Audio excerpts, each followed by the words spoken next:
Hello दोस्तों, कैसे हो आप सभी लोग। जाहिर सी बात है आप सभी लोग अच्छे होंगे और मेहनत से पढ़ाई कर रहे होंगे। चलिए आइए जानते हैं। ठीक है, आज का जो हमारा टॉपिक है पॉलिटी में वो है मूल अधिकार। मूल अधिकार से संबंधित जो पहले जो सूचनाएं थी वो मैं आपको जो है फर्स्ट वीडियो में करा चुका हूँ। अब इसमें जो है डायरेक्ट हम मूल अधिकारों को समझते हैं। आइए समझते हैं। यानी हमारे मूल संविधान में कितने थे, यानी 7 मूल अधिकार थे तो मूल संविधान में। प्रेजेंट में कितने हैं, प्रेजेंट में जो है 6 मूल अधिकार हैं। आइए समझते हैं। जो हमारा पहला मूल अधिकार वो है समता का अधिकार, जो आर्टिकल 14 से 18 तक है। आइए जानते हैं।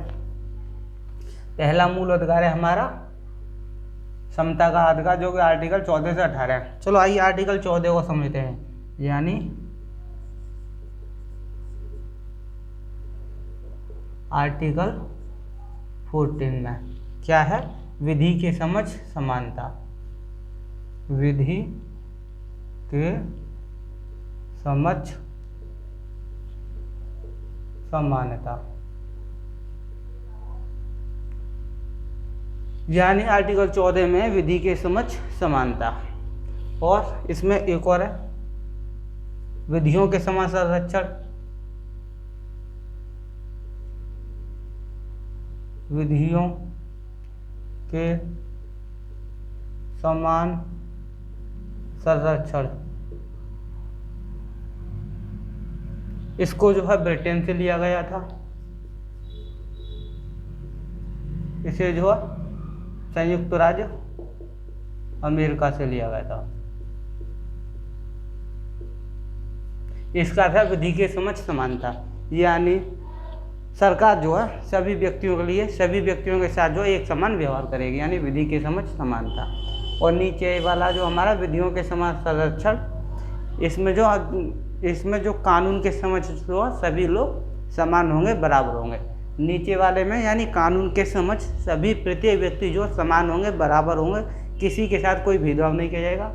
और दूसरा हमारा जो है विधि के समझ समानता, इसमें जो है सरकार जो है सभी व्यक्तियों के साथ जो है एक समान व्यवहार करेगी। आइए आर्टिकल 15 को समझते हैं। इसके बाद आर्टिकल 15, आर्टिकल 15 में है धर्म, जाति, लिंग, वंश, जन्म स्थान के आधार पर विभेद।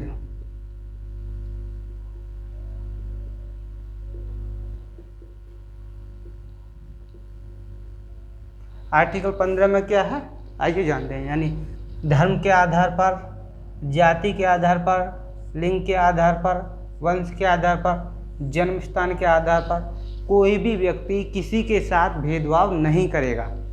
ये आर्टिकल 15 में है। ठीक है, लेकिन जो हमारा छठवां आधार है, जैसे भाषा के आधार पर और तुम्हारे साथ जैसे अनुसूचित जातियों जनजातियों को शिक्षण, जैसे शिक्षण संस्थान में आरक्षण मिला हुआ है तो ऐसे कर सकते हैं। लेकिन बट जो है कोई भी व्यक्ति जाति, धर्म, लिंग, जन्म स्थान और वंश के आधार पर किसी के साथ जो है भेदभाव नहीं करेगा। आर्टिकल 16 को समझते हैं। यानी आर्टिकल 16 में क्या है, लोक जीवन,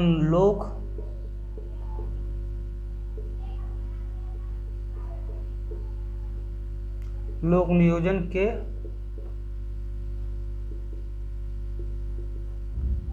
अवसर में समानता।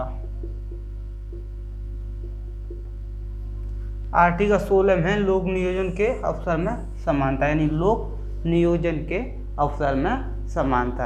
यानी सरकारी नौकरियों में जो है सरकारी नौकरियों में प्रत्येक नागरिक को जो है एक समान अवसर प्राप्त होंगे, यानी दिए जाएंगे। ये क्या है आर्टिकल 16 में लोक नियोजन के अवसर की समानता। आइए आर्टिकल 17 को समझते हैं। आर्टिकल 17, आर्टिकल 17 में अस्पृश्य यानी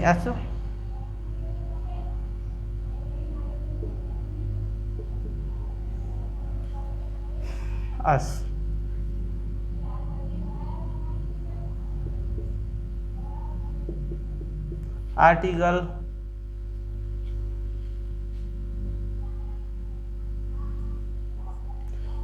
आर्टिकल 17 में अस्पृश्यता का अंत, यानी छुआछूत का अंत। कोई किसी के साथ जो छुआछूत के आधार पर जो भेदभाव नहीं करेगा। ये किसमें? आर्टिकल 17 में। आर्टिकल 17 में अस्पृश्यता का अंत। आइए आर्टिकल 18 को समझते हैं। आर्टिकल 18, इसमें क्या है? उपाधियों का अंत।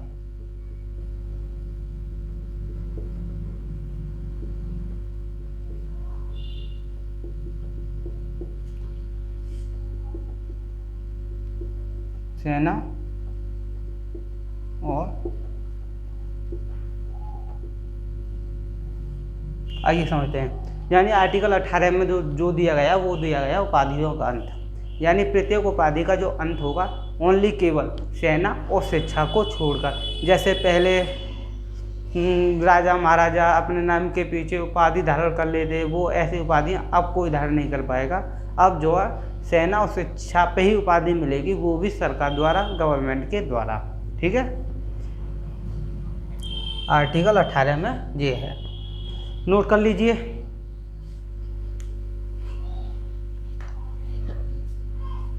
चलो सॉरी, नोट कर लो। चलो एक बार रिवीजन करा देते हैं।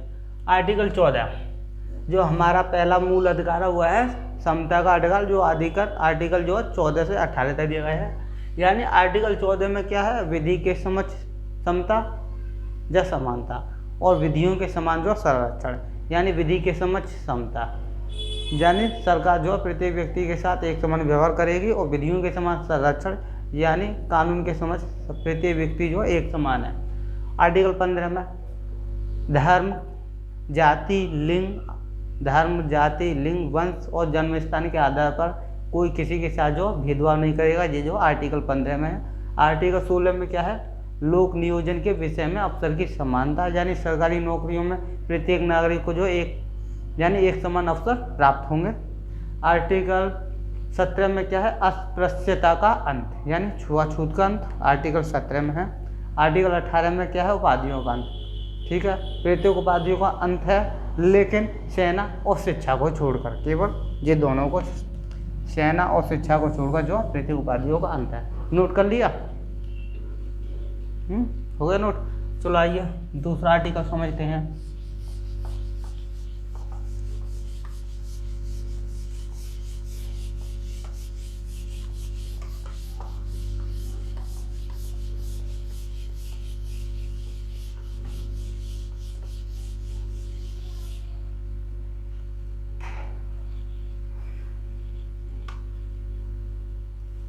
जो हमारा दूसरा आर्टिकल है वह है स्वतंत्रता, यानी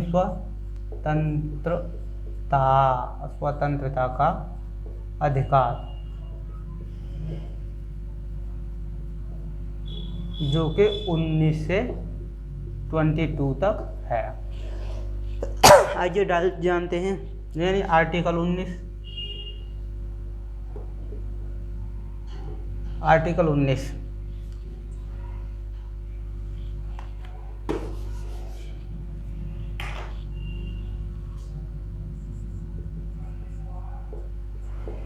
आर्टिकल 19 आइए जानते हैं। आर्टिकल 19 में क्या है? यानी अभिव्यक्ति की स्वतंत्रता, यानी अपने मन के भाव और प्रत्येक व्यक्ति के लिए विकास के लिए स्वतंत्रता। आइए जानते हैं। यानी आर्टिकल 19 में दिया है अभिव्यक्ति की स्वतंत्रता। अभिव्यक्ति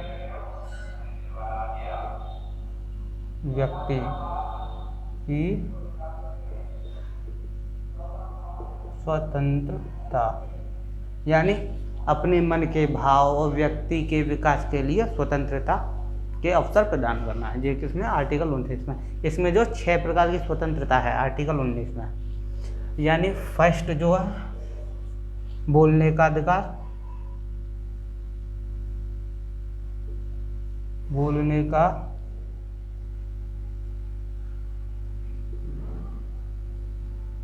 यानी वॉक या अभिव्यक्ति की स्वतंत्रता, यानी फर्स्ट, यानी आर्टिकल 19 के धारा पहली में फर्स्ट में, इसमें 6 प्रकार की वो स्वतंत्रता। दूसरी है शांतिपूर्ण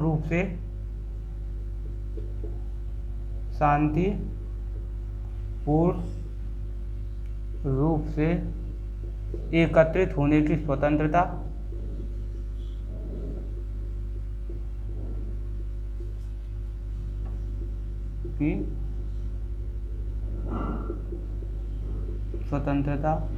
और तीसरी है हमारी यानी संघ, यानी सभा समूह बनाने की स्वतंत्रता, सभा समूह बनाने की स्वतंत्रता। चौथी जो है हमारी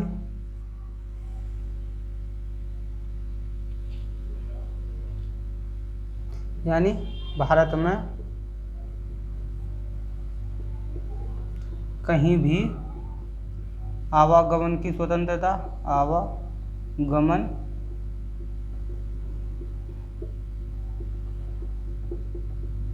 स्वतंत्रता। और जो हमारी पांचवी जो है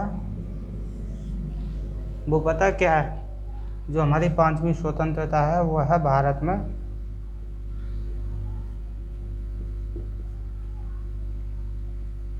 कहीं भी निवास करने की स्वतंत्रता।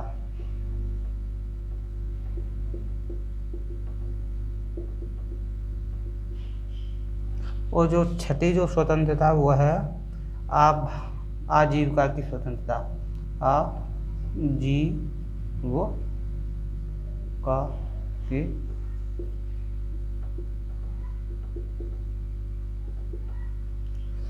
आइए समझते हैं। यानी आर्टिकल 19 में क्या है, अभिव्यक्ति की स्वतंत्रता, यानी अपने मन के भाव और व्यक्ति के विकास के लिए स्वतंत्रता। इसमें जो 6 प्रकार की स्वतंत्रता दी गई है। वो पहली है बोलने की स्वतंत्रता, यानी वॉक या अभिव्यक्ति की स्वतंत्रता। ये मान लीजिए जैसे हम सरकार ने कोई काम किया तो एक व्यक्ति उसके प्रति जो आवाज़ उठाता है, यानी वो अपनी बात को रखता है।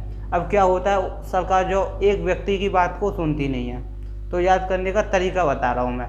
तो फिर क्या होता है, 10-5 लोग शामिल होते हैं तो उसे बोलते हैं, यानी शांतिपूर्ण रूप से बिना हथियारों के एकत्रित होने की स्वतंत्रता हमें जो प्राप्त है। यानी शांतिपूर्ण रूप से एकत्रित होने की स्वतंत्रता हमको जो है आर्टिकल 19 के तहत मिली हुई है। फिर जब एकत्रित होंगे तो जाहिर सी बात है संघ बनेगा, यानी सभा समूह बनेगी। तो तीसरे में आता है यानी सभा समूह बनाने की स्वतंत्रता हमें प्राप्त है। अब सभा समूह बनाने की स्वतंत्रता है तो फिर जैसे आप मान लीजिए यूपी या कहीं भी ये बात जो है पब्लिक ने जो है अपने यानी अपनी तरफ से गवर्नमेंट के प्रति जो बोली है, तो उन्होंने यहाँ से नहीं सुनी, तो अब क्या है, उन्हें यहाँ से दिल्ली जाना पड़ेगा। तो भारत में कहीं भी आवागमन करने की स्वतंत्रता, अब वो आवागमन करेंगे तो निवास भी करेंगे, तो इसलिए उन्हें जो भारत में कहीं भी निवास करने की स्वतंत्रता। और जब निवास भी करेंगे तो जाहिर सी बात है भूख लगेगी तो आजीविका भी स्वतंत्रता है, यानी काम धंधा करेंगे अपना पेट भरेंगे। यानी भारत में कहीं भी आजीविका की स्वतंत्रता। ये डालते हैं भारत में अभिव्यक्ति स्वतंत्रता। इसके अंतर्गत 6 प्रकार की स्वतंत्रता। पहली है बोलने की स्वतंत्रता, दूसरी है शांतिपूर्ण रूप से एकत्रित होने की स्वतंत्रता, तीसरी है सभा समूह बनाने की स्वतंत्रता, चौथी है भारत में कहीं भी आवागमन की स्वतंत्रता, पांचवी है वो है भारत में कहीं भी निवास करने की स्वतंत्रता, और जो हमारी छठी है वो है भारत में कहीं भी आजीविका की स्वतंत्रता। ये आर्टिकल 19 में 6 प्रकार की स्वतंत्रता है, वो मैंने आपको करा दी। चलिए नोट कर लीजिए, फिर आगे चलते हैं।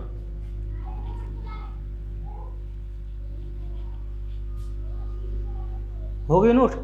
चलो आइए साफ करते हैं फिर इसे।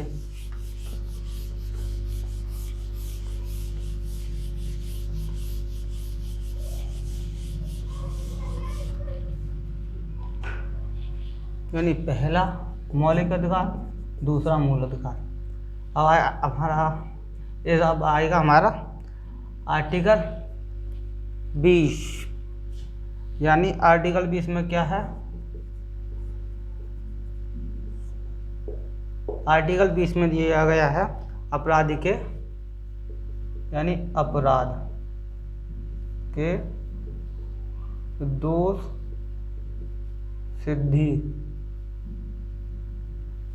सिद्धि के संरक्षण। आर्टिकल 20 में दिया है अपराध के दोष सिद्धि के संरक्षण। इसके अंतर्गत 3 प्रकार की जो है हमें स्वतंत्रता प्राप्त है। पहली यानी क्या है पहली स्वतंत्रता, आइए जानते हैं।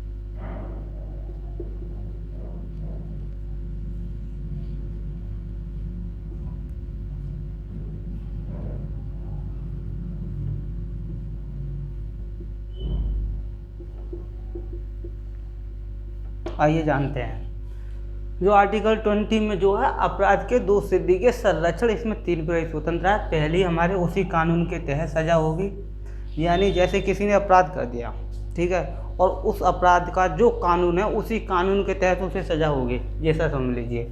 और दूसरा है यानी अपराधी को खुद के गवाही देने के लिए बाध्य नहीं किया जाएगा, यानी अपराधी जो खुद की गवाही नहीं दे सकता।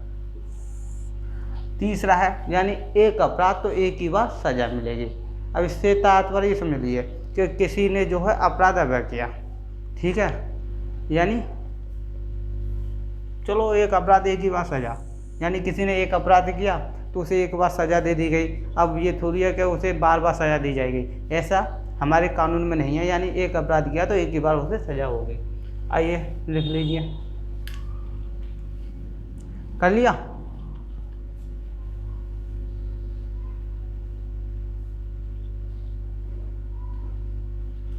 नोट कर लिया, चलो आइए मिटाते हैं। नोट कर लिया वो तो हो गया नोट। जल्दी कर लिया करो नोट। चलो हटाते हैं हम इसे।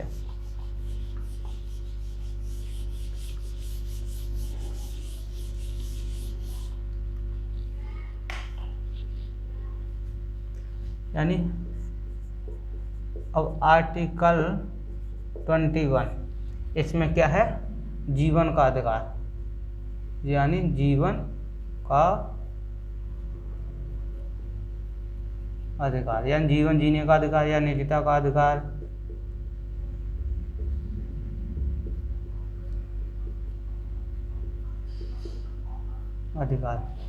आर्टिकल 21A इसमें क्या है, यानी इसमें जो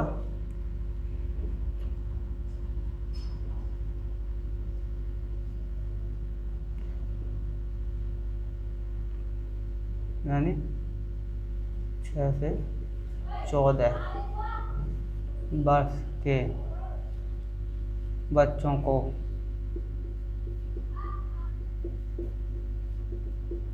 अनिवार्य रूप से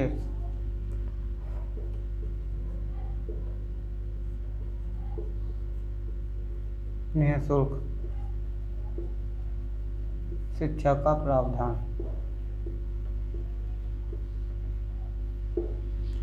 आर्टिकल 21A आर्टिकल 21 में क्या है, जीवन का अधिकार है, यानी निजता का अधिकार है, ये आर्टिकल 21 में है। आर्टिकल 20A में क्या है, यानी 6 से 14 वर्ष के बच्चों को, ठीक है, अनिवार्य रूप से निःशुल्क शिक्षा का अधिकार। अभी आपसे एग्जाम पूछ ले कि 6 से 14 वर्ष के बच्चों के लिए अनिवार्य रूप से निःशुल्क, शिक्षा का अधिकार किस आर्टिकल में दिया गया है, ठीक है, तो आप बताएंगे आर्टिकल 20A। और इसे किस संविधान संशोधन लागू किया गया था, आइए जानते हैं। इसे किया गया था आर्टिकल 20A को 86वें संविधान संशोधन 202 सन 2002 में किया गया था। नोट कर लीजिए इसे। फिर आइए समझते हैं अब आर्टिकल 22 को।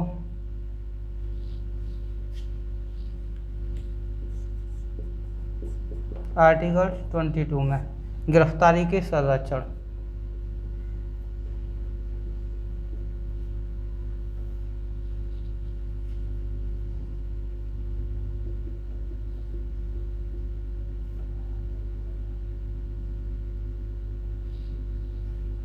गिरफ्तारी के संरक्षण, इसमें भी हमें 3 प्रकार की स्वतंत्रता है। कारण पूछने का अधिकार, कारण पूछने का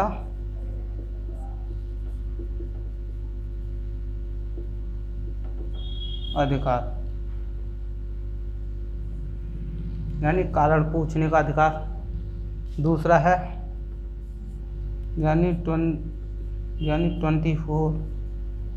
24 घंटे के अंदर जो है उपस्थित कराना होगा।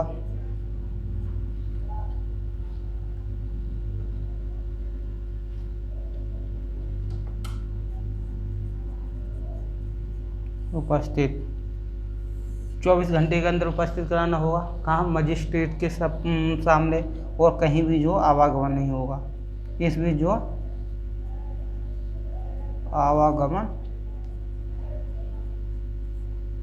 नहीं होगा, ठीक है। आर्टिकल 3 में जो हमारा तीसरा है, इसमें है मनपसंद कानूनी सलाह।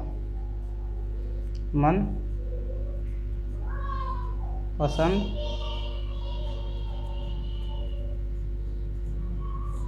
कानूनी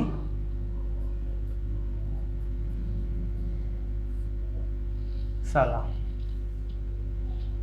आर्टिकल 22 में जो है, आर्टिकल 22 में क्या है, गिरफ्तारी के संरक्षण। अगर जैसे हमें कोई गिरफ्तार करने आता है तो आप समझ लीजिए हमें अधिकार है, हम जो उससे कारण पूछ सकते हैं। अगर वो अगर समझ लीजिए गिरफ्तार कर भी ले गया, फिर भी आपको जो है 24 घंटे के अंदर मजिस्ट्रेट के समझो उसे पेश करना होगा, ठीक है। और बीच में कहीं भी जो उसका आवागमन नहीं होगा। फिर जो आपको जो है एक मनपसंद कानूनी सलाह यानी वकील चुनने का अधिकार है अपने मनपसंद का, यानी वकील।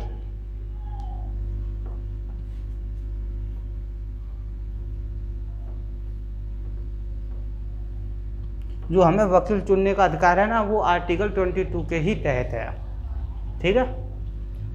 नोट कर लीजिए।